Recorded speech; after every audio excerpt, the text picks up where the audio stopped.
Scott Burnside, ESPN.com, alongside my trusted friend and colleague Pierre LeBrun from the RBC Center in Raleigh. I saw you tear up when Zdeno Chara won the hardest shot competition, skills competition tonight. Went about 3 hours. It was a long event. Yeah, about an hour too long. I started nodding off after a while. You know what? I kept pinching you though, so. You know what?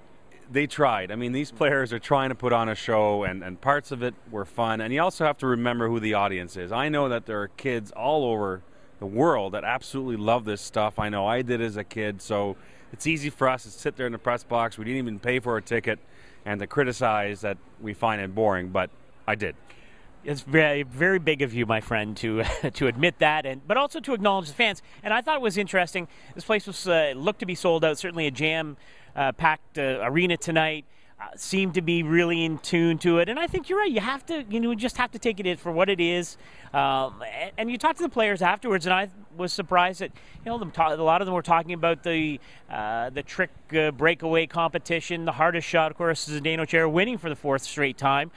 So there is still, I think, there's interest even among the players themselves. Well, I talked to Shea Weber, who was runner-up to Zdeno Chara, and Chara now a four-time champion, and I think Weber was pretty pumped up about having a good performance and coming close. And here's a guy who put a puck through the net at the Olympics last February. So to me, if you're going to pick one sort of moment, it was Weber against Chara that I'm going to take away from it. Well, that was one of the moments you were awake for, so that I can understand why you would say that. For me, I enjoyed PK Subban wearing Jeff Skinner's jersey when he was doing the trick. I believe it's Justin Bieber. That's right. I think Cam Ward gave him that name, Justin Bieber. But obviously a lot of Jeff Skinner fans in the Raleigh area, and PK Subban really in the spirit of things, putting his jersey on to start the competition, which I thought was really cool. So now it'll be interesting tomorrow. The game, do you think we're going to see anything a little bit different in terms of maybe the competitive nature of the game, given the way the teams were divided up this year?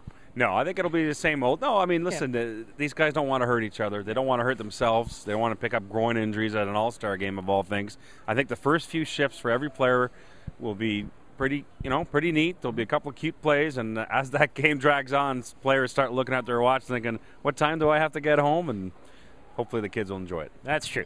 Well, we'll see how it all turns out here on Sunday afternoon in Raleigh, the annual or almost annual All-Star game.